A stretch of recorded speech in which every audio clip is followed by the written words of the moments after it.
Lo que vamos a hablar un poco son algunas experiencias, un pasaje obviamente de la Escritura que habla al respecto, pero vamos a hablar sobre la misión transcultural en otras naciones, que fue la experiencia que tuvimos como familia.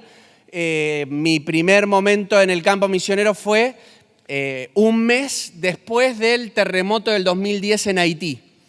El país estaba totalmente paralizado, no había nada, todo roto, no había agua, no había electricidad, que después me encontré que no había, aunque pasara el terremoto, era que no había electricidad. La cuestión es que un montón de experiencias allí, fue el primer impacto que nos tocó, primera vez de estar en el lugar, y después, como familia, estábamos casados con mi esposa, tuvimos una hija, y ahí nos fuimos a establecer al lugar y hacer lo que nosotros habíamos hecho durante toda nuestra vida, que era plantar iglesias. Y bueno, ese fue el desafío y más o menos de esto les voy a estar compartiendo a medida que vayamos charlando y experiencias de lo que Dios fue haciendo en esos años. Pero antes, quiero invitar a Germán, si puede pasar aquí, para que puedan escuchar dos voces diferentes. Germán, él ahora se va a presentar mejor, pero él es misionero también hacia India. Y bueno, él va a primero a presentarse. Tenemos, creo, unos videitos, no sé si están ahí preparados, ese tema de videos que yo le pasé ahí, pero si no, me hacen señas como que no. Y para saber qué vamos mostrando también. Y después yo le voy a hacer 2 o 3 preguntas para que conozcan un poco su vida. ¿Por qué? Porque esto de la misión transcultural tiene que ver con compromiso, tiene que ver con sumarse, tiene que ver con estar presente, con conocer más de otras culturas. Y bueno, mi experiencia es pasada. Yo hoy estoy aquí en Argentina, establecido en Argentina y pastoreando. Y bueno, y él está en la siguiente etapa, saliendo hacia ese lugar. Entonces quería que escuchen un poco acerca de él, que primero se va a presentar y luego le voy a hacer algunas preguntas. Dios les bendiga, buenas tardes. Mi nombre es Germán Yaniero, junto a mi familia, Leticia, Ana Micaela, que tiene 5 años, Abigail, que tiene 5 años, y Ana Micaela, que tiene 1 año.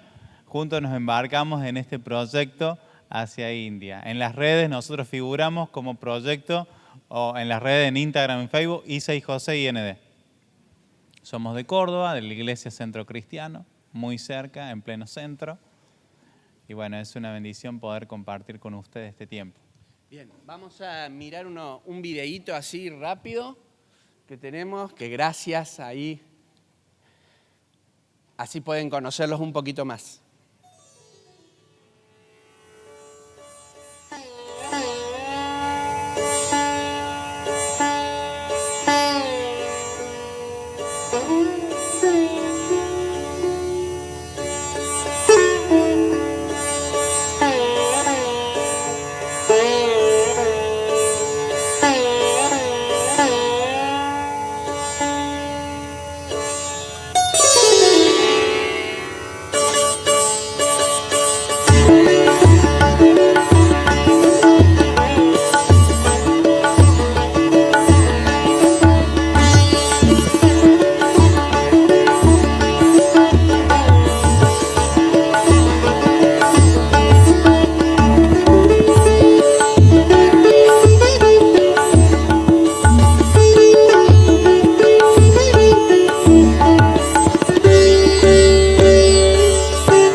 Hola, somos la familia Yaniero, candidatos a India, Germán, Leticia, Abigail y Ana. Ayúdanos a orar por este proyecto. Nuestro enfoque es trabajar con jóvenes, estudiantes que vienen de otros países, con la niñez, con las mujeres que no tienen derechos y también con las diferentes casas que aún no han sido alcanzadas con el Evangelio. Estamos en tercera sesión y India está por avanzar y que están las niñas Ayúdenos a orar por este proyecto para que podamos transformar junto al Espíritu Santo esta realidad. Chao, chao. Chao, chao.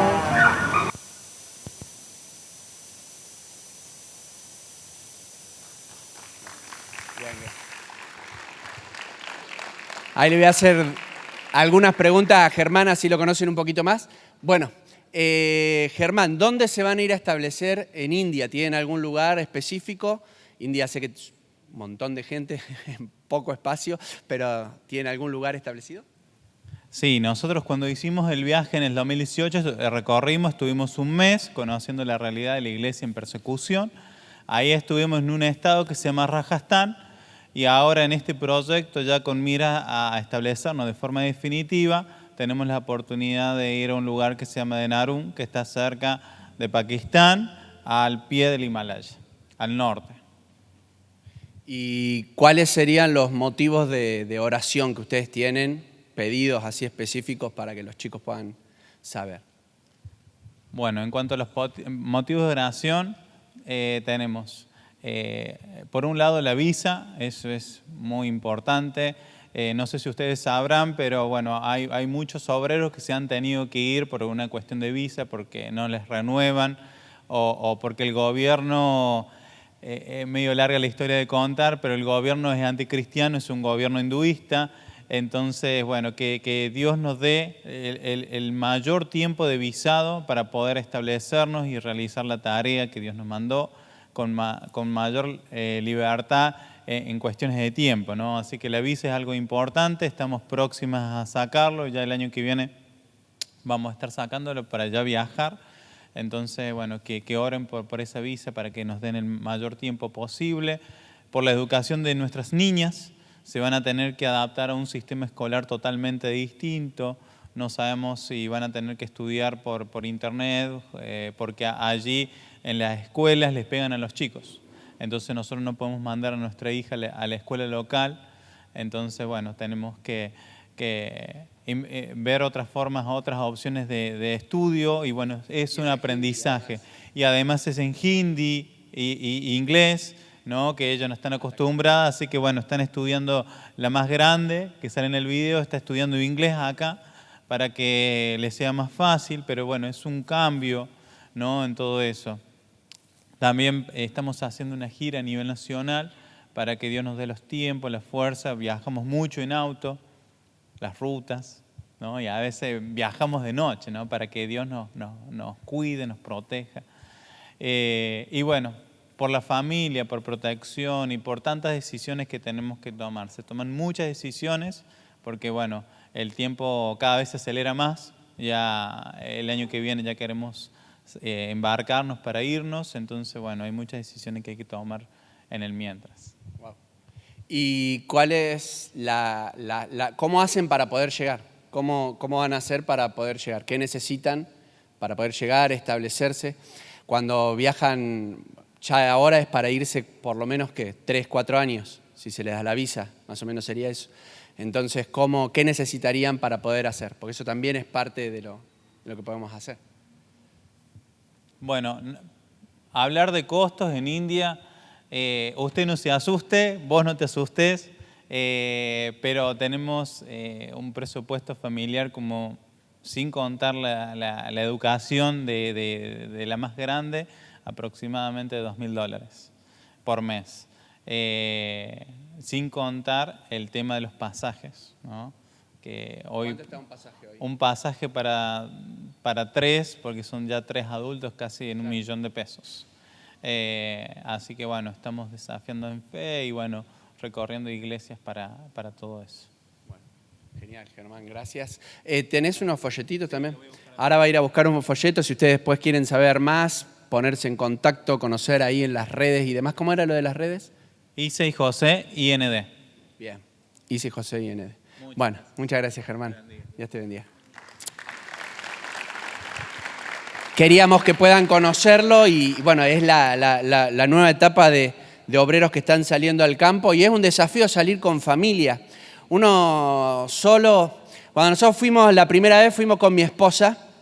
Y miren, nos pasó de todo en el primer viaje, al punto de que en ese primer viaje, que no había nada, tuvimos que entrar por República Dominicana para cruzar hacia Haití.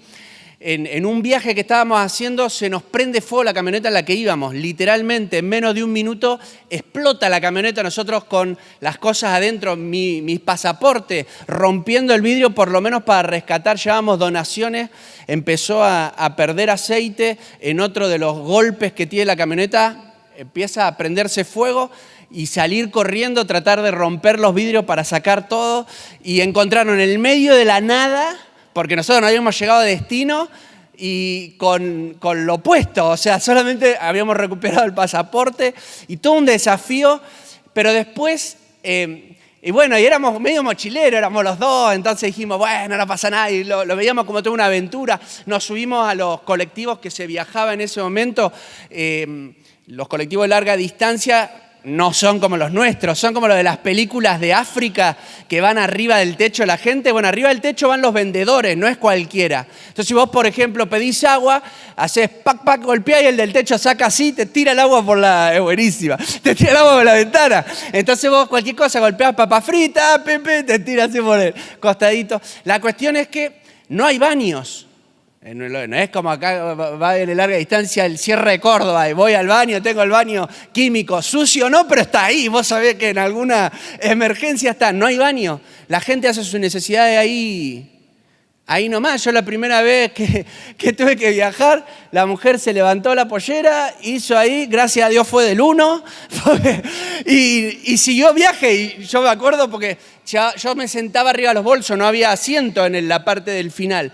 Me sentaba arriba de los bolsos, su 1 fue mi 1, yo siempre lo digo, así que, porque íbamos subiendo una montaña, así que, bueno, todo ese viaje que nos tocó en nuestra primera experiencia, después íbamos con hijos, y tener que ir con mi hija era otra cosa. 1 año tenía mi hija, y era menos, 9 meses, y era todo un desafío, todo, ¿cómo la voy a educar? Se enferma, ¿qué hago? Mi hija se enfermó, el primer día que llegamos estaba enferma, en el viaje se enfermó, y en el lugar los hospitales cerraban en la noche, y quien sabe algo de medicina sabe que la fiebre tiende a subir en la noche por una cuestión de metabolismo. La cuestión es que se cerraban los hospitales, y salir y no encontrar nada y volver, y tu médico era, Señor, por favor, que aguante hasta el día de mañana, no sabemos qué es lo que tiene. Bueno, todo un desafío, así que lo que hacen los chicos es un desafío de fe tremendo, y bueno, por eso quería que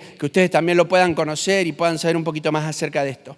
Quiero compartir una palabra en el libro de Mateo, y voy a ir mostrando también algunas fotos, algunas cosas de lo que ha sido la experiencia, y tengan la libertad de hacer cualquier pregunta de lo que estamos hablando. O sea, si venimos hablando sobre un tema y a ustedes les despierta alguna pregunta, levanta su mano ahí inmediato, no espere que le haga una pausa, levanta su mano y ya sé que quieren consultarme algo. Mateo 4, versículo 12 en adelante, vamos a leer por parte, por secciones, lo que yo quería compartir en el día de hoy. Pero yo les quiero hablar acerca de este lema de ilumina, ¿no? De resplandecer, de ser luz en medio de las tinieblas. Y para contextualizarlo rápidamente, Haití es un país que la religión oficial es el vudú. Así que vudú, lo que ustedes pueden saber, ¿no? Lo de los muñequitos que veíamos en las películas, que le clavaban los alfileres. Bueno, no sé si están así, pero sí es todo relacionado a brujería. Todo está relacionado a brujería. Cuando nosotros fuimos a ese lugar, llegamos, yo siempre fui de predicar el evangelio en cualquier lugar, arriba de un tren, arriba en una plaza, y siempre desde lo que me convertí quise estar involucrado en abrir iglesias, sentía como esa era mi carga. Cuando fui dije, yo quiero abrir una iglesia. Claro, yo no hablaba el idioma, no sé, pero yo quería abrir una iglesia y estaba desesperado. Y le hablé ahí a las autoridades locales y quiero predicar y denme un pedazo de tierra, no sé, algo, y yo predico, me encanta predicar. Entonces me dicen, mirá, hay una ciudad que nos vendría bien que vayas, porque es una ciudad que no hemos podido establecer iglesia. Cuando me dijeron que no habían podido establecer iglesia, dije, más me encendí, era como que me la buscaron, me motivaron. Dije, bueno, quiero ir, quiero estar, quiero predicar en ese lugar. Así que empecé a viajar. No hablaba creol, que es el idioma, no hablaba nada, pero tenía esa necesidad de querer conocer el lugar. Así que fui al lugar, empecé a caminar, empecé a mirar cómo era. Nada, no podía hacer mucho, porque la verdad que cuando te das cuenta que si no podés hablar, no tenés mucho para hacer. Así que empezaron a pasar algunos meses y yo creé una carta en el idioma. Hablé con un muchacho que hablaba un poco de español, le dije, mirá, yo te dicto, escribime una carta, y con esa carta yo iba a evangelizar, era como mi tratado, no sé si me van a entender esos trataditos, bueno, con una carta. Me presentaba, decía quién era, mi familia, y que queríamos compartir del Señor. Así que me aprendí una frase en creol, dije, una me tengo que saber, o sea, por más que no hable el idioma, me aprendo una. Es que me capriepú. A ver si le sale. ¡Ah! Es que me capriepú. A ver si le... Es que mueca priepú. Bien, no es tan difícil. Más o menos la sacaron esa. Eso significa, es que puedo orar por vos. Así que claro, yo dije, esta es la mía. Después le oro en español, ¿qué me importa? Si total no entiende nada. Pero yo le oro. Entonces yo me sabía que mueca priepú. Iba con mi carta, la leían. Yo me quedaba paradito ahí, que me la lean. Dale, lee. Mentira. Le daban la carta. Una vez que leían la carta, yo ahí, ¿qué hacía? Leyeron la carta y yo le decía, es que mueca priepú. Si me decían que sí, era oui. Si me decían que no, era no. Entonces, yo ya, si me la hacían más larga, yo tomaba lo que yo quería, que era que sí. Entonces, yo le oraba y le oraba en español, porque no hablaba creol. Así que le oraba y yo bendecía a todo el mundo y qué sé yo, y te van a dar hijos. Si necesitaban hijos, si no necesitaban, igual le oraba. Entonces le oraba, qué sé yo. La cuestión es que era mi impacto, era como, estoy haciendo algo en este lugar. Obviamente que después tuve que aprender el idioma, pero 3 meses después de hacer eso, de empezar a hacer eso, tenía 9 meses en el país, hice mi primer predicación al aire libre. Me paré en un lugar, un campo baldío, y en el campo baldío me puse a gritar y a hacer como si fuera una especie de aire libre, y empecé a gritar y a hablar con mi creol, que en ese momento era así, era muy reiterativo, me sabía, Jesús te ama, Jesús quiere salvarte, Jesús te ama de vuelta por si te lo olvidaste, Jesús quiere salvarte por si te lo olvidaste, y con esas 2 o 3 frases yo hacía mi sermón. Punto número 1, Jesús te ama. Punto número 2, Jesús te salva, y con eso la llevaba, y después la famosa frase, es que mueca priepú, vengan y yo oro. Y esa era mi predicación. Y ahí abrimos la primera iglesia. Esa era una de las 3 ciudades más vudú del país. Yo no sabía. Me mandaron al lugar más complicado también. No había ninguna iglesia evangélica. Yo tampoco sabía. Entonces tampoco tenía una referencia. La Asociación Nacional del Vudú estaba en esa ciudad. Era como que me la hicieron bastante complicada. Y ahí teníamos que empezar a predicar. Pero el desafío de poder iluminar, de poder compartir. Por eso dice Mateo capítulo 4, y les voy a leer algunas cosas que Dios habló a mi corazón.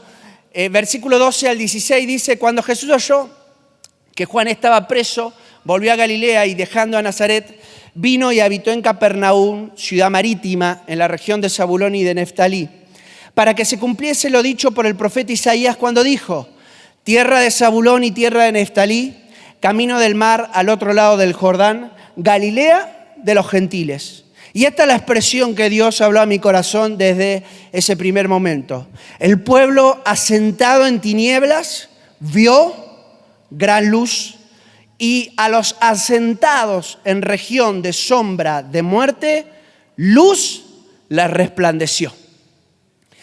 Y yo entendí algo, y es lo primero que quiero hablar con ustedes, y ahora les voy a mostrar algunas fotos de eso, pero mientras más densas eran las tinieblas, más brillante tenía que ser la luz. Y ese era lo que Dios habló a mi corazón. Mientras más difícil sea esto, más Dios se tiene que glorificar de una forma asombrosa para que la gente reciba un impacto y pueda conocer a Jesús. Entonces, más densas eran las tinieblas, más tenía que resplandecer la luz del Evangelio. Así que empecé a entender un poco de creol, y cuando entraba al pueblo, al lugar donde nosotros íbamos a abrir la iglesia, había un lugar que tenía un templo, eran muchos templos vudú, pero yo no sabía lo que era un templo vudú, porque nadie me había dicho, mira, esto es un templo vudú, esto no lo es. No, yo veía una cosa y yo, no, hasta que no sabía qué decía. Bueno, y uno de los templos vudú que había, miren el lindo título, cómo se llamaba la iglesia, Satanás vive debajo de esta casa. Miren qué lindo. Qué lindo nombre para tu iglesia. Y cuando querés abrir la iglesia, Satanás vive acá, lindo. Así era el nombre de la iglesia, este templo vudú. Así que yo pasaba cuando me vi, y era una tumbita, había muchas descripciones, yo tengo una foto muy chiquita, pero había muchas fotitos, y una foto era una tumba rodeada por una víbora y cadenas, como que no podía salir de esa tumba. La cuestión es que yo pasaba por ahí, yo pasaba al principio, cuando entendí que era, y oraba por ese lugar. Claro, yo dije, Señor, no puede ser que esta sea Vos entrás al lugar y lo primero que ves es tiniebla pura, es un templo vudú, y oraba por ese lugar, oraba por ese lugar. Adivinen dónde fue el primer lugar que hicimos el primer evento evangelístico. Ahí enfrente. Dijimos, mientras más densas sean las tinieblas, más tiene que resplandecer. Enfrente estaba el templo ahí, cruzaba la vereda y de este lado le predicaba el Jesús te ama, Jesús te salva, Jesús te ama, Jesús te salva, y no mucho de esto más. Pero el primer día que comparto el evangelio en ese lugar, con mis pocas herramientas, con 4 frasecitas mal habladas, se convirtió el hermano del sacerdote vudú. Primer culto. Así que imagínense, se convierte, Dios le habla al corazón, Dios lo transforma en una sola charla mal hablada. ¿Era Dios o era Dios? Era la luz que le resplandeciera o nada. Se convierte él y él le habla a su hermano. Cuestión que en menos de 3 meses ese lugar se cierra, ese templo vudú. Es el primer templo vudú que se cerró en ese lugar y le pintaron todo el frente, y en el frente tiene una inscripción que dice Le sang de Jésus, la sangre de Jesús. Toda la noche el hombre salía y ahí está. Toda la noche él sacó todo lo que tenía adentro de los templos son la entrada, y adentro tienen un hierro, y acá hay como una especie de redondel donde se atan a los animales y se hace todos los bailes y todas esas cuestiones. Todo, empezar a romper durante la noche todo para sacarlo y prenderlo fuego hacia afuera. Él parte a los 3 meses de convertirse, primero el hermano, después él, a los 3 meses él parte, muere, fallece, pero parte a la presencia de Dios porque la luz le resplandeció. 3 personas de ese lugar, 3 sacerdotes vudús se convirtieron en ese lugar.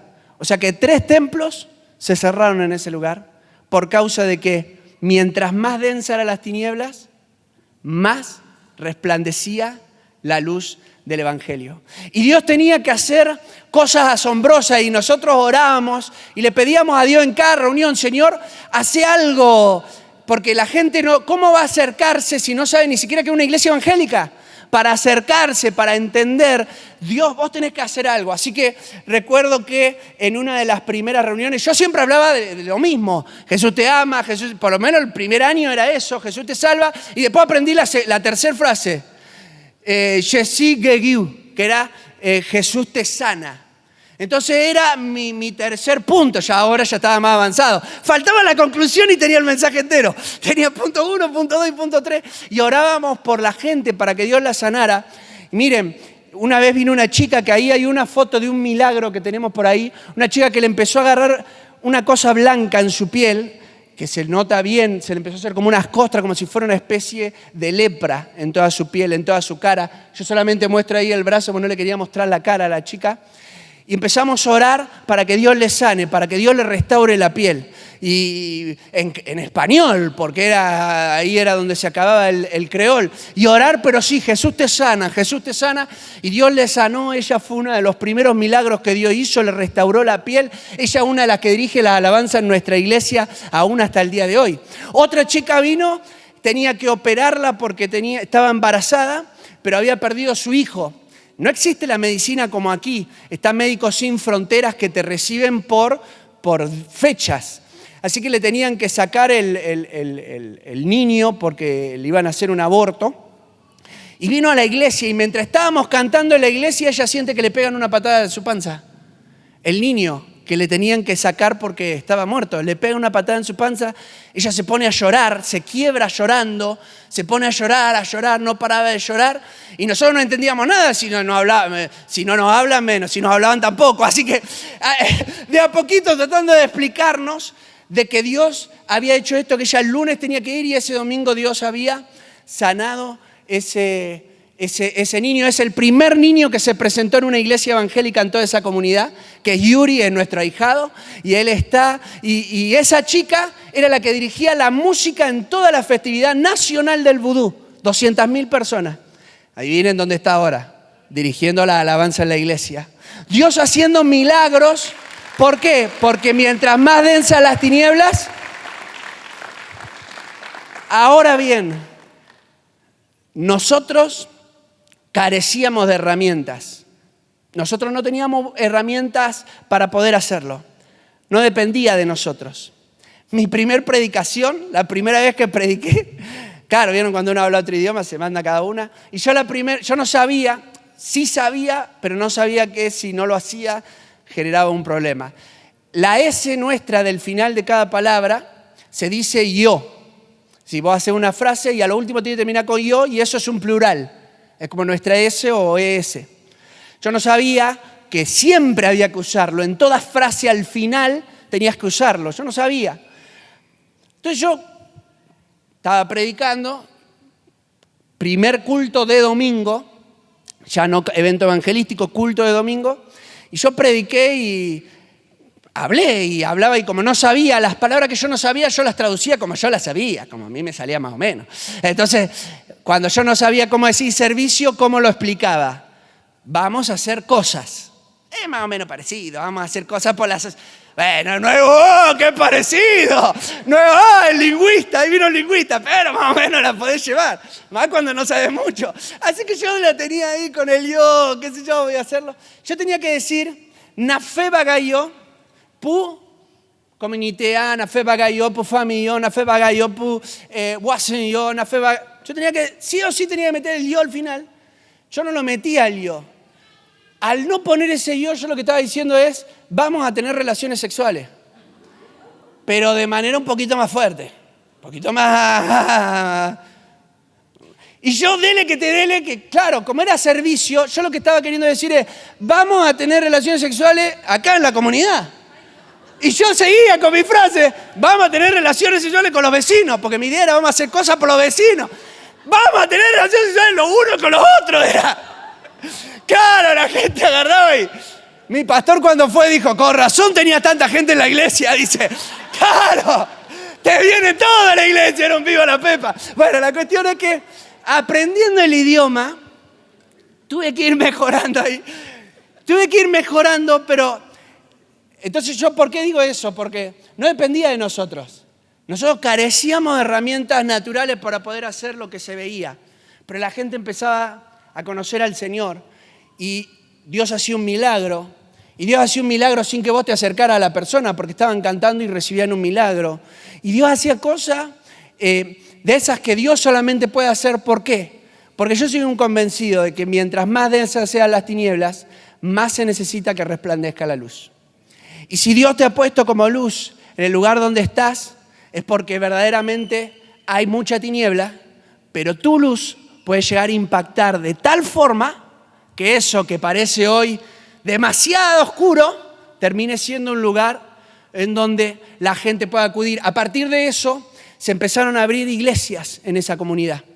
Empezamos a ver la mano de Dios en distintos lugares porque Dios se encargó de demostrar que Él quería hacer que la luz resplandeciera. Y fíjense, la clave para que eso suceda es la predicación del Evangelio.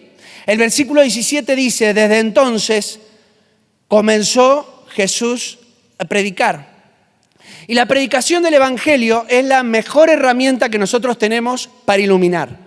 Nosotros tenemos muchas formas de poder iluminar. Yo puedo iluminar con mi testimonio, puedo iluminar con buenas acciones, con buenas decisiones, pero la mejor herramienta que tenemos, y Jesús la refleja porque dice, este lugar, esta región está sentada en tinieblas, yo voy a hacer base ahí. Ese fue el lugar base, Capernaum, fue el lugar donde Jesús siempre volvía de sus viajes, a ese lugar. No era su lugar de nacimiento, pero era el lugar en donde Él venía porque ahí había mucha tiniebla. Entonces Él volvía a ese lugar para que la luz resplandeciera, pero Él entendió que la clave para que eso sucediera era que la predicación del Evangelio se pudiera manifestar en ese lugar. Y empezó a predicar, y me gusta esto porque nosotros hemos hecho muchas actividades en el lugar, muchas cosas, pero la clave siempre fue predicar el Evangelio, predicar de Jesús, hablar de Jesús, decirle a la gente que Dios les podía transformar, porque si nosotros empezábamos a querer educarlas, no iba a ser suficiente. Pero si nosotros le predicábamos el Evangelio y eran transformadas, entonces nosotros ahí les podíamos empezar a educar en un mejor camino. Pero tenían que conocer el Evangelio. El Evangelio los iba a salvar. El Evangelio les iba a abrir la mente, iban a empezar a tener sueños. Y iban a empezar a mirar las cosas de una forma diferente, de una forma distinta. ¿Por qué? Porque la predicación del Evangelio es lo que termina siendo nuestra herramienta más efectiva. ¿Para qué? Para iluminar, para poder ser luz. Si querés ser luz, Dios te va a llevar a animarte a predicar el Evangelio. Y a veces vas a tener limitaciones, vas a tartamudear, no te van a salir las cosas como esperás, pero mientras estés predicando el Evangelio, Dios va a iluminar a personas, a familias, a hogares, a niños, a jóvenes. Ni nos damos una idea de todo lo que puede hacer el Señor. En esto que estábamos haciendo los primeros evangelismos, que yo les contaba, nosotros empezamos a ver cómo podemos hacer para atraer a la gente. Entonces pasábamos una película, conseguimos una película, un proyector. Claro, en el país no había luz eléctrica. Entonces nosotros íbamos con nuestro generador, poníamos una pantalla en el medio de un baldío, poníamos una película, la gente se acercaba y cuando yo empezaba a predicar se iba porque ya había terminado la película. Entonces dije, sí, no me la van a hacer todavía. Ahora van a ver lo que les hago. Entonces los hacía venir, los sentaba todos, los tenía todos, predicaba primero y después les hacía ver la película. Claro, y si no me metí en el medio de la película. Claro, en algún momento la predicación te la va a llevar. No sé cómo, pero te la va a llevar. Entonces el predicar el Evangelio hacía que la gente... Hay cosas que nosotros podemos llegar a desear de un lugar, pero la predicación del Evangelio lo puede lograr. Nosotros podemos desear que un lugar cambie, sea transformado, una familia, lo deseo, anhelo, pero la predicación del Evangelio lo puede hacer. Entonces ahí está nuestra función. Y ahí empezamos a hacer eso primero con eso, después empezamos a hacer de trabajo con niños, payasos, todas las cosas. A cualquier persona que quisiera venir, nosotros le decíamos, venga, querían venir jóvenes, venga, vamos a hacer algo vamos a hacer, y hacíamos algún tipo de evangelismo, predicábamos el Evangelio, le dábamos a conocer del Señor, y ese impacto hacía que las personas pudieran encontrarse con Dios, con nuestras limitaciones, pero sabiendo que estábamos llevando el Evangelio. Entonces al principio, cuando plantábamos la iglesia, nosotros no teníamos lugar. Nosotros, primera vez que hicimos todos estos eventos, yo sentía de un lugar que necesitaba más del Evangelio. Pero vieron cuando uno tiene Dios no me habló, no es que Dios me dijo, este es el lugar, hijo mío, ven hasta aquí. No, en ese momento no. Sí me habló para ir al lugar, para ir a Haití, pero no para eso. Entonces yo digo, hay tanta necesidad, ¿dónde nos establecemos? Entonces empezamos a predicar y hubo un lugar que, no sé, como que me sentí intranquilo de dejarlo ahí solo con algo evangelístico. Así que cuando terminó, dijimos, ¿les gustaría que el domingo venga y podamos hacer una prédica? Y es la prédica que les acabo de contar recién, una prédica, una bendición de Dios. Y hicimos la primera predicación esa que salió medio. Y después empezamos allí a tener nuestras reuniones. Primero era en una casa abandonada. En una cosa, le habían robado las maderas y le quedaba un techo. Una casa, tampoco se da la idea de una casa, una cosa así, 3x3, chiquitito, techo de chapa, y se le habían sacado las maderas de pared. Y nosotros nos íbamos corriendo en función del sol, porque hace un calor en Haití que te morís. Todo el año es verano. Entonces, el mínimo es en diciembre 24 grados. Esa es la sensación es baja. Y si no, siempre es 30 y pico a 40. Entonces, nosotros al estar ahí predicando y hablando nos íbamos corriendo a la sombra, más nosotros que no resistíamos tanto y nos íbamos corriendo. Después se llevaron eso que tampoco era nuestro, así que tampoco nos podíamos quejar. Che, me llevaron la casa. No, era nuestra. Así que pusimos en ese mismo lugar, armamos una tienda como lo que decía en la Biblia, unos hierritos y tipo el tabernáculo, lo armamos y lo desarmamos, chiquito, 5x6, porque no teníamos terreno, no había nada. Yo no podía tampoco usurpar un lugar. Imagínense el mensaje que daba: usurpo un terreno. No podía. Así que empezábamos, lo poníamos y lo sacábamos, lo poníamos y lo sacábamos. Y ahí predicábamos y teníamos que tener varias reuniones en la semana para poder alcanzar a la gente que se iba convirtiendo. Y después el Señor nos da un lugar, un terreno, un milagro de parte de Dios, de una forma extraordinaria. Una persona pasa por una iglesia a la que yo asistía cuando me convertí, cuando era más joven. Pasó por ahí y tenía que ir al culto, no llegaba a su culto. Entonces esta persona, este creyente, entró y vio un cartel que decía Haití y se puso a llorar. Y se puso a llorar y se puso a llorar y se acerca al pastor y le dice: ¿quién está en Haití? ¿Por qué esto de Haití? Y el pastor no entendía nada y le cuenta y le dice: no, hay unos chicos que se convirtió acá él y ahora está en Haití predicando. Y él le dice: yo soy empresario y yo nunca quise ir a Haití. Dios me habló cuando era chico de ir a Haití y yo dije que no. Y hoy estoy acá y siento que pasaron los años y que yo no cumplí con lo que Dios quiere. Póngame en contacto con él. Así que se puso en contacto con nosotros y él nos compró el terreno donde nosotros podíamos empezar a predicar. Mirá, si no, ni lo conocía. Yo después cuando vine de Haití le digo: hola, me presento, Sebastián, ¿cómo está usted? ¿Cómo está usted? Y nos pusimos a hablar porque no nos conocíamos. Pero Dios hacía cosas extraordinarias porque en ese lugar se tenía que predicar el Evangelio de Jesucristo. Y empezó a predicarse, después empezamos a construir. Y yo tenía un sueño que era construir una escuela. La primera escuela cristiana en ese lugar. Lo tenía desde el principio. Porque dije: si vamos a estar evangelizando, lo vamos a agarrar desde chiquitito. Y lo vamos a tener. Y para mí la predicación es central. Así que todos los días iban a tener que tener su tiempo devocional ahí, su tiempo de adoración, de predicación. Y después iban a tener la escuela. Y Dios nos permitió hacer esa escuela, construir esa escuela. Y ver la mano de Dios asombrosa en un lugar que necesitaba que se le predicara el Evangelio para que pueda ser transformada. Entonces necesitamos predicar el Evangelio. Cuando nosotros predicamos el Evangelio, Dios se encarga de abrir todo tipo de puertas para que se pueda establecer el reino de Jesucristo en la tierra. Y predicar el Evangelio va a hacer que las personas escuchen un mensaje diferente, que las personas sean transformadas. Una de las personas que llegó a la iglesia, él literalmente estaba poseído. Yo les voy a contar algo, ustedes lo creen o no lo creen, yo les digo lo que... Hay cosas que a veces no se creen.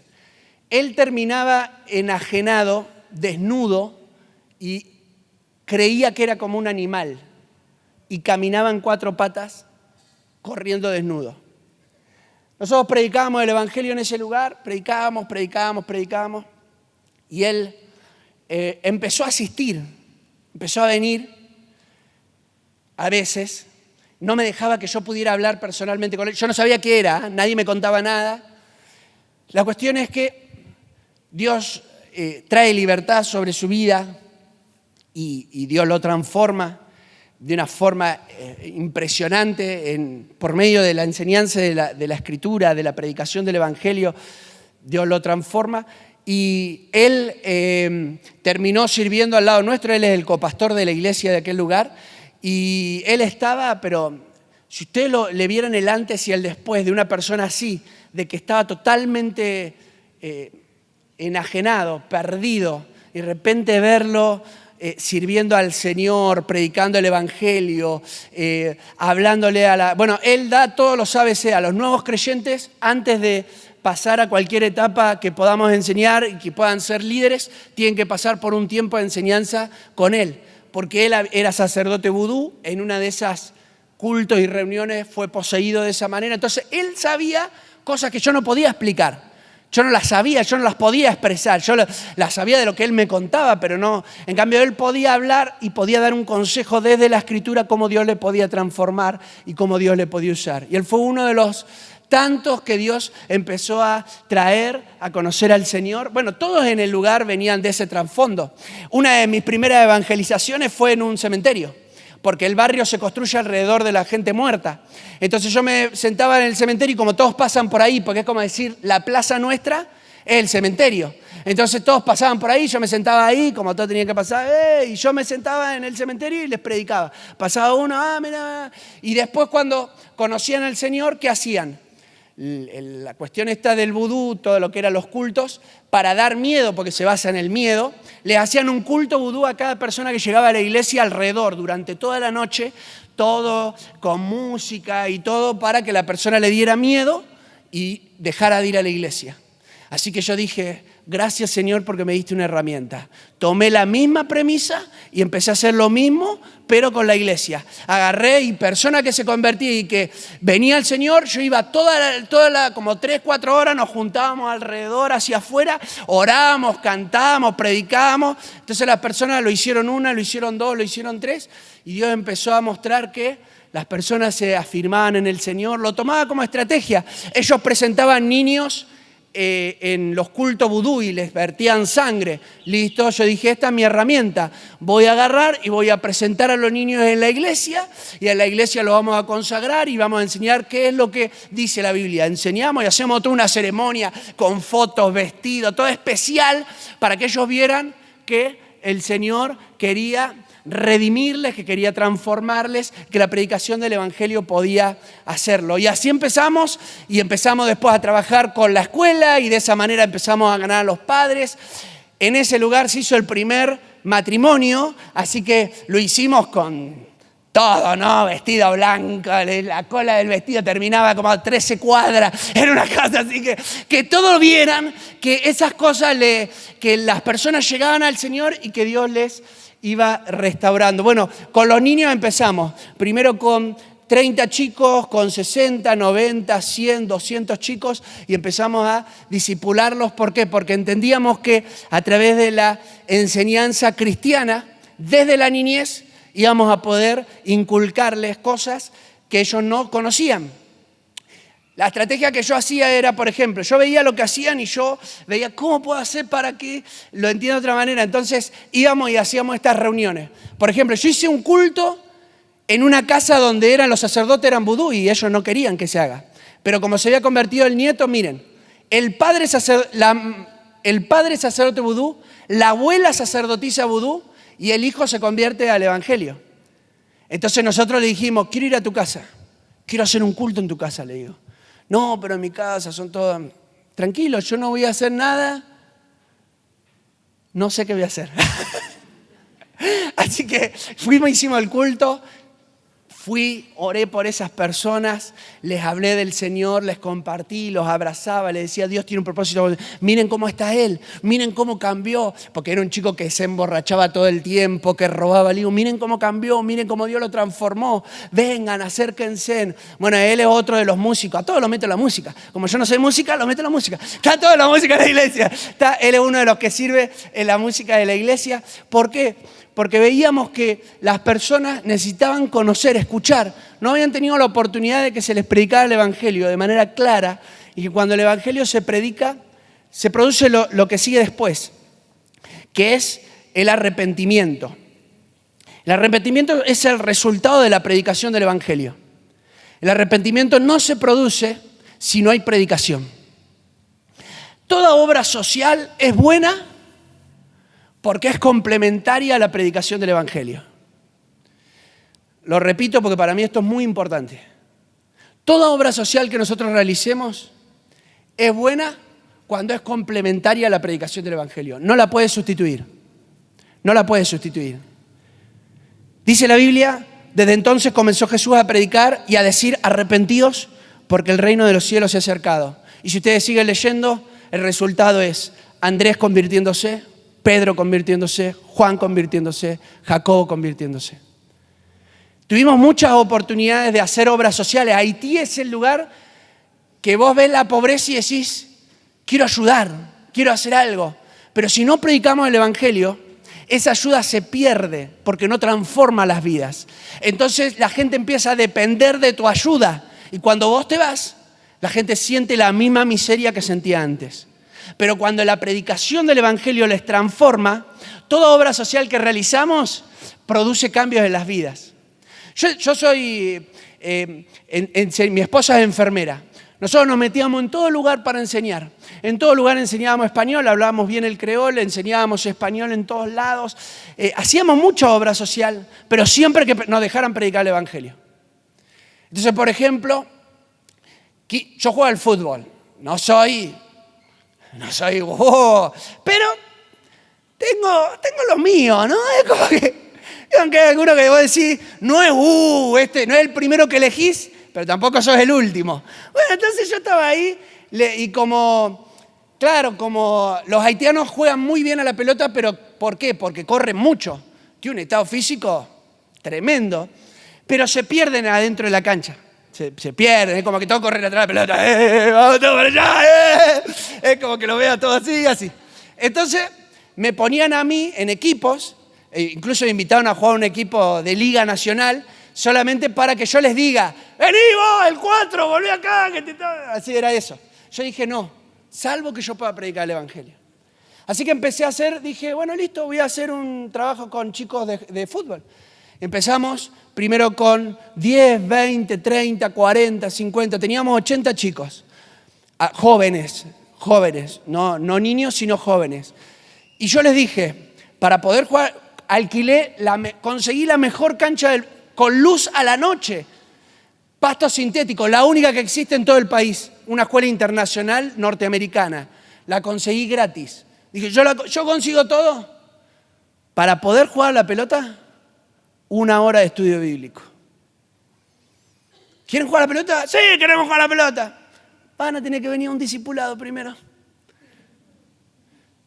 No los obligamos a que se bauticen, no. Pero sí a que escuchen la predicación del Evangelio. Si no, no hay fútbol. Así que claro, la cancha esa es impagable, sale $12,000 anuales. Se paga por año anticipado. Yo la conseguí gratis. ¿Quieren? Discipulado. Y los discipulamos, y ese fue después nuestro grupo de jóvenes cuando abrimos la segunda iglesia en la capital. Porque empezaron a aprender del Señor y Dios los transformó. Y uno de ellos después daba los cursos. Yo iba para jugar a la pelota. Yo sí iba a jugar a la pelota. Y caía, juego de 5. Y ya tenía ahí a los chicos que daban las enseñanzas. Pero la predicación del Evangelio. Hablar, que escuchen, que aprendan, que entiendan. Cuando estuvimos en Chile trabajando, yo salía todos los días 1 hora a evangelizar a haitianos, iba y me metía a las comunidades 1 hora todos los días, yo les hablaba del Señor y les decía, quiero enseñarles español. Cuando me escuchaban hablar el idioma me decían, wow, sí queremos, listo.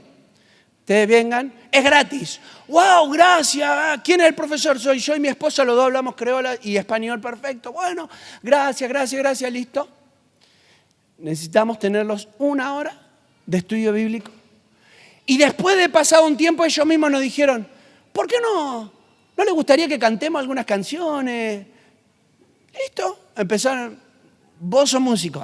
Todo era músico. Vos sos músico. Me gusta poner músico a mí. Como no sé de música, para mí todo tocan bien. Entonces vos sos músico. Así que estaban en la música y la cuestión es que terminamos abriendo la iglesia así, enseñando español, pero el español era una herramienta para que conozcan al Señor. Tenía que ser una herramienta para escuchar de Jesús. De esa manera nos metimos, miren, evangelizamos en una fábrica. Me fui a una fábrica que habían haitianos y dominicanos, filipinos, un montón. Así abrimos la iglesia en la capital. Teníamos haitianos, era hispana y en creol, 2 cultos. Entonces, ¿cómo lo hicimos?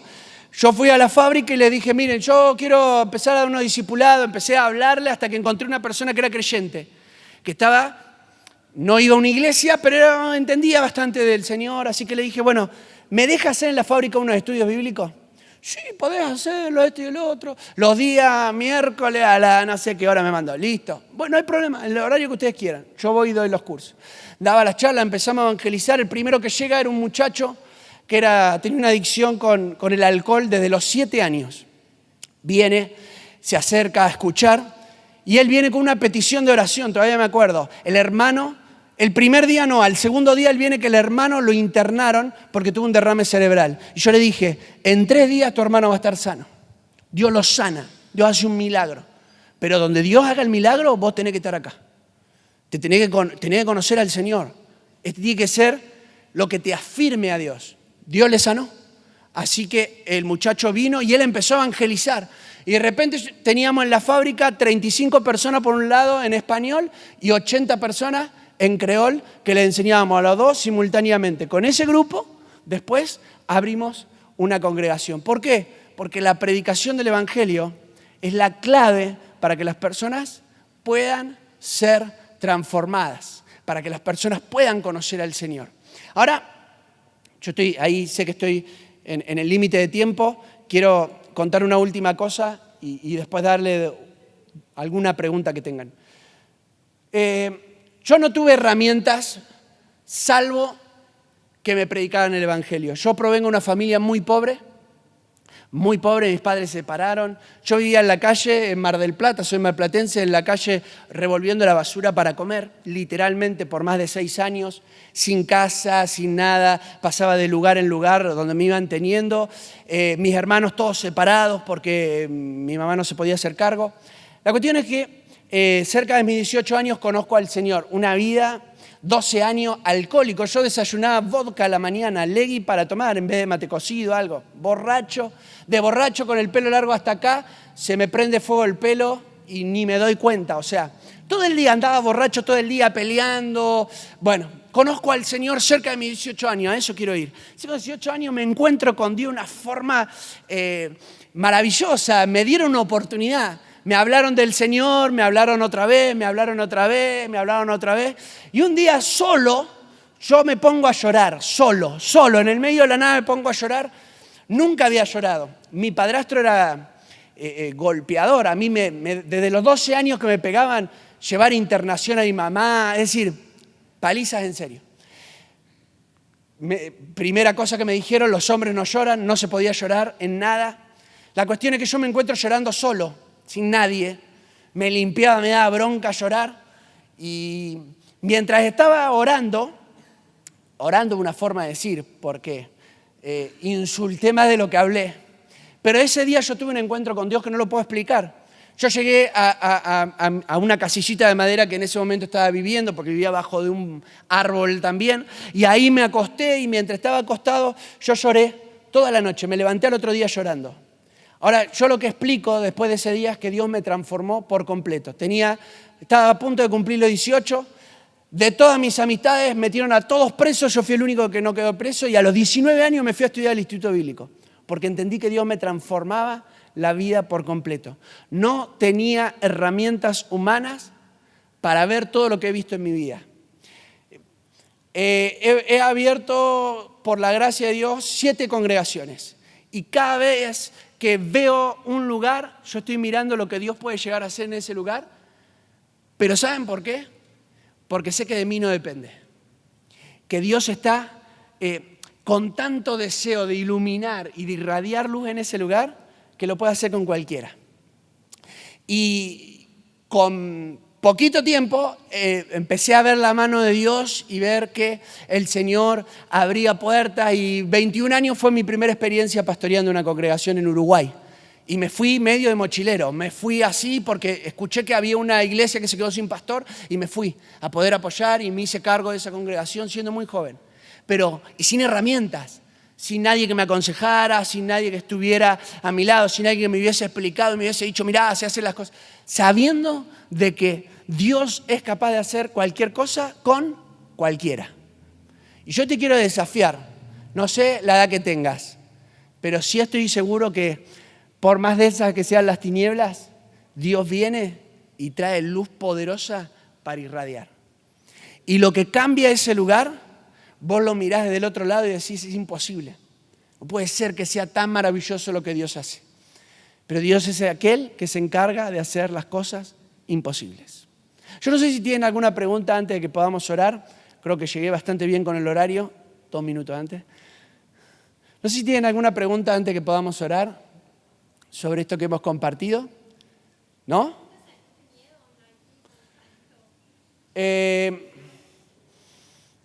Se siente algo raro que es oscuro. Tampoco se puede explicar mucho. No es depresión, porque no es depresión, pero vos sentís todo el tiempo como algo, no sé cómo explicarlo, como algo pesado, oscuro. todo el tiempo, que como vacío, todo el tiempo, eso sí. Y una vez tuve más miedo de mi familia, porque el país es un país muy conflictivo todo el tiempo, y en ese momento habían habido muchos secuestros. Es más, la iglesia que nosotros teníamos hispana era una iglesia que tenía buenos recursos, gente de buenos recursos, y secuestraron gente de nuestra congregación. Entonces una vez a nosotros casi nos secuestran también. Entonces, en todo eso, bueno, hubo un mes que Naciones Unidas se fue, y yo ahí sí tomé la decisión de sacar a mi familia afuera del país, y me quedé yo. Fue ese el tiempo así como más fuerte que nos tocó vivir. Pero lo más fuerte es constantemente esto que es raro, pero es así como pesado, pero como medio vacío. Y así como estoy contando un montón de cosas buenas, mientras más cosas vos veías de parte de Dios, mi hija en los primeros 3 años se enfermó, 40 enfermedades distintas tuvo. Entonces, el ataque era hacia mi hija, siempre, mi hija mayor. Era todo el tiempo medicada, con mi hija, diagnósticos, esos que te llama el médico y te dice, ella dejó de respirar por mucho tiempo, entonces nos hablaban de un retraso madurativo y mi hija habla distintos idiomas, al final Dios hizo un milagro asombroso, pero todas esas cosas son golpes que vas sintiendo en el proceso y estar lejos, y ahora hay más facilidad porque hay WhatsApp y todo eso, pero antes no había nada, era mail. Era como comunicarte por mail y decirle, ¿saben que pasó esto? Oren por nosotros porque nos está pasando esto. Es un poco más complejo. ¿Qué nos recomendarías para los que recién arrancaríamos a largarnos a predicar así en las calles? ¿Qué consejo nos darías para decir, hago una conexión con vos para decir, te puedo empezar a predicar? Vos decís, o te abrís paso a decir, te quiero predicar de Jesús, o tratás de tener una conexión para decir, tengo la confianza de predicarte. Mira, hablo de mi experiencia y no significa que siempre es así. Normalmente, si la conexión es más cercana con la persona, son más altas las probabilidades de un discipulado efectivo. Si uno lo hace con alguien que ya conoce a la evangelización, va a tener más posibilidades de que haya más posibilidades de que podás discipularlo, porque estás rompiendo un montón de cosas previas, conocimiento de la persona, que puede abrir su corazón y demás. Ahora, ¿cómo se hace cuando no tenés esa conexión? Bueno, primero, buenas y malas experiencias. Se tienen buenas y malas. A mí me han robado todo. Yo he salido a evangelizar de noche y me han robado todo. Me he quedado Le he cambiado, una vez le cambié a uno que me robó, le cambié la zapatilla, porque le dije, no me va a dejar en pata acá. Le digo, sí que le cambié la zapatilla, por lo menos me llevé una zapatilla rota, pero me la llevé. Es decir, he tenido buenas experiencias de ver en un día acercarse y orar por uno y abrazar y ver, no sé, ese mismo chico llevarlo después al instituto bíblico y que esté sirviendo al Señor. Y voy a decir, wow, hay uno de ellos que está pastoreando. Y voy a decir, oh, qué contento que te da. Y tuve la experiencia de que, entonces, ir perdiendo miedos, saber que vas a tener malas y buenas experiencias y no frustrarte por las malas, sino saber que te van a dar un aprendizaje. Yo ese día aprendí que evangelizar de noche no se hace solo. Parece una tontera, pero yo ese día lo aprendí. Después que me agarraron entre tren y me tiraron una vía de tren y me sacaron todo, ahí aprendí que solo a la noche no se hace. Y empecé a salir con otra persona después para hacer evangelismo. Entonces son pequeñas cosas que te van, las malas experiencias también nos enseñan. Pero si tenés la posibilidad de tener una conexión con la persona, es mucho más fácil ese discipulado. Eso te podría aconsejar. ¿Alguien más? Sí. Sí, yo sí, pero no sé si mis papás conocieron al Señor. Mi papá a mí me abandonó de chiquito. Mi mamá me intentó criar de la forma que pudo. Mi mamá sí conoce al Señor, está viva hasta ahora. Mi papá, yo lo volví a tener relación cuando me convertí. Yo lo busqué después de 13 años y una vez que lo encontré le hablé del Señor también y él falleció, pero yo estuve ahí una semana antes en su cama haciendo predicándole nuevamente, él aceptó al Señor, o sea, me dio la posibilidad de ese perdón también. Mi padrastro, que fue como más mi papá que mi... Con todas las situaciones, después uno entiende, no justifico nada, pero entiendo todas las situaciones, cómo a él lo criaron y demás. Y Dios también me dio la posibilidad de hablarle del Señor, el último día de que él falleció también por un ataque de asma, yo el estar con él, comiendo con él y orando los alimentos con él y como esa conexión. Pero así más o menos. Mi mamá sí ella vive en Mar del Plata, viaja cada tanto para ver a los nietos y demás. ¿Alguien más? Sí, perdón. ¿Sentís que el trabajo de la asignación con la que fuiste a Haití concluyó, terminó o todavía estás trabajando porque decís que estás ya establecido acá en Argentina? Nos pasaron dos cosas con el tema de Haití. Bueno, las iglesias siguen funcionando para pastores que pusimos y están funcionando re bien. Yo tengo comunicación con ellos todavía por un nexo que ellos crearon más del que yo quería, sino por más de ellos.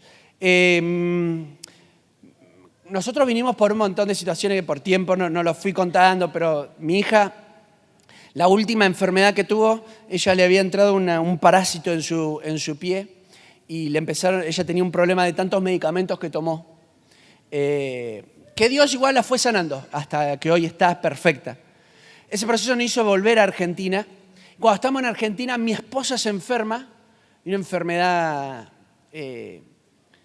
compleja también, de esclerosis múltiple, y en ese proceso nosotros decidimos quedarnos en Argentina, porque ella se tenía que hacer resonancias cada 6 meses. En ese proceso nosotros orando, también otros milagros de parte de Dios, mi esposa está sana hoy completamente, no tiene nada, pero en ese proceso nosotros habíamos tomado una distancia a Haití porque no podíamos hacer los controles. A ella le dieron 2 años después, como que los médicos dijeron, mirá, hubo un milagro, no podemos explicar, ya está el milagro.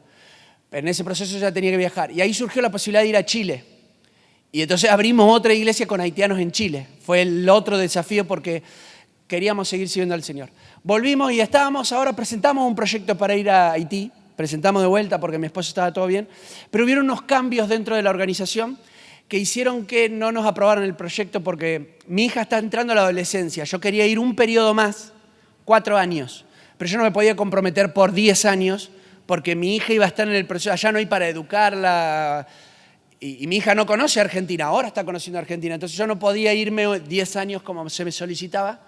Entonces decidí tomarme este tiempo de baja y como siempre hemos estado muy activos, ahora estamos pastoreando, pero fue como, no sabemos el día de mañana, siempre nuestro corazón está abierto porque lo íbamos a hacer, si me hubiesen dejado ir por 4 años, nos íbamos a principios del año que viene.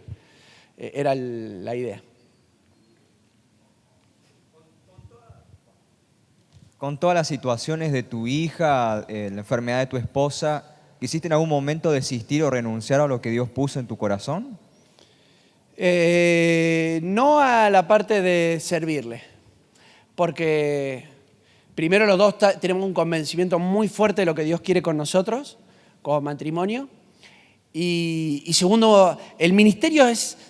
Que se entienda, es como también una carga que uno tiene, pero no carga de algo pesado, sino que uno siente que lo sabés que lo tenés que hacer, como esto lo tengo que llevar. Por eso Jesús dice, mi yugo es fácil, sigue siendo un yugo. Él lo aligera la carga, pero sigue siendo... Entonces, Pablo dice, sobre mí se agolpa la preocupación de la iglesia. Es como que... Entonces eso siempre estuvo en nuestro corazón. Siempre fueron desafíos que nos hacía pensar, quizás por un tiempo cambiamos a servir en otra cosa. Por eso pensamos, serviríamos en Argentina o serviríamos por la situación de mi esposa, por ejemplo. Pero Dios también siempre nos hablaba al corazón de que Él quería hacer algo. Y esa es tu seguridad. Cuando Dios te va hablando, si no, probablemente uno hubiese... No significa que uno sea un superhombre y... No, que pasás situaciones... Tenés tus pensamientos de cómo lo planifico, cómo hago, pero no se nos dio nunca de pensar, bueno, dejamos todo, no. A mi esposa la conocí en el Instituto Bíblico. Ella me engatusó. No, mentira. Estábamos en el Instituto Bíblico y ella estudiaba en un periodo y yo en otro, el Instituto Bíblico en Buenos Aires, de nuestra organización, y fuimos a estudiar y ella trabajaba en biblioteca.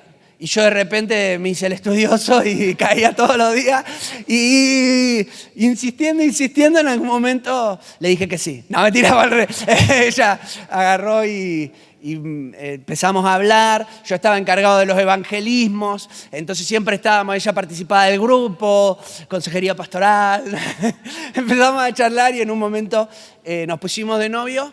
Ella con un llamado misionero muy marcado y yo no. Lo mío siempre fue pastoral, evangelístico, y nuestra propuesta fue, nos casamos y yo te prometo ir a Haití. No te prometo que me invento un llamado, es decir, tampoco puedo ser tan cara dura. Te prometo un viaje.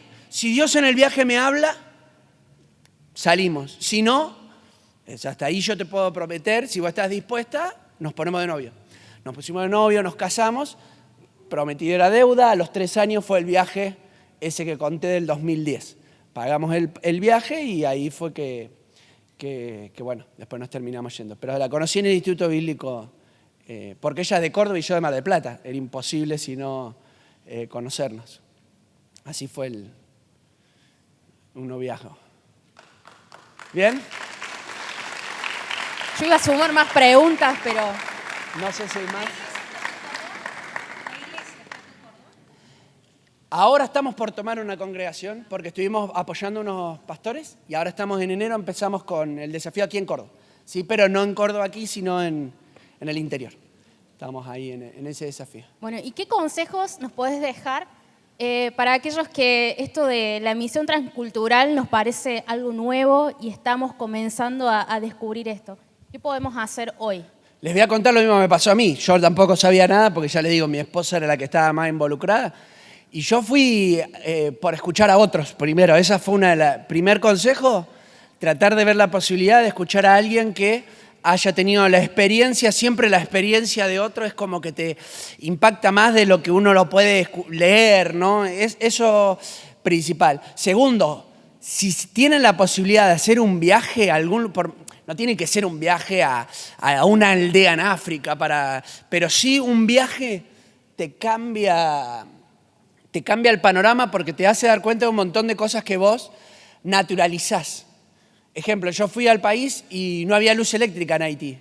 Y uno está acostumbrado a que hace calor y prende el aire acondicionado, sacar de la heladera la Coca-Cola, la doble cola, la Manao, depende de nuestra situación en ese momento. Pero vos sabés que de la heladera lo sacás y tomás. En el país no hay luz. Hay luz solamente. Cuando hay luz son 4 horas en la noche, de 12 a 4 o de 2 a 6. Entonces eso te impacta. Yo el primer viaje nos daban una botella de estas, así, tac, y otra más, y una era para tomar durante todo el día y la otra era para bañarnos. Por un mes. Fue impactante, porque usaba las 2 para tomar. Ninguno se bañó nunca.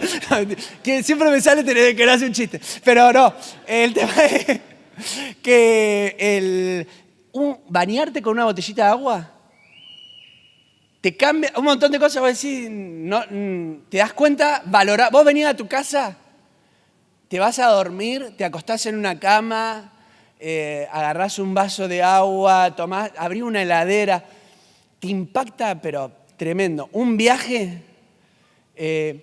y no saben lo que sirve para el que está viviendo en el otro país. La primera persona que nos visitó a nosotros fueron unos chicos que fueron a pasar la Navidad con nosotros, nuestra primera Navidad. Ellos querían pasar la Navidad y él vino y nos quería cocinar el día de la Navidad. Y esas cosas te quedan marcadas. Pasaron más de 11 años y yo todavía me acuerdo lo que comí ese día. O sea, que te impacta, ese viaje te lo queda en el recuerdo. Esas cosas me parece como consejo, a escuchar, tratar de buscar a alguien que haya tenido la experiencia y sí o sí esto de un viaje es genial.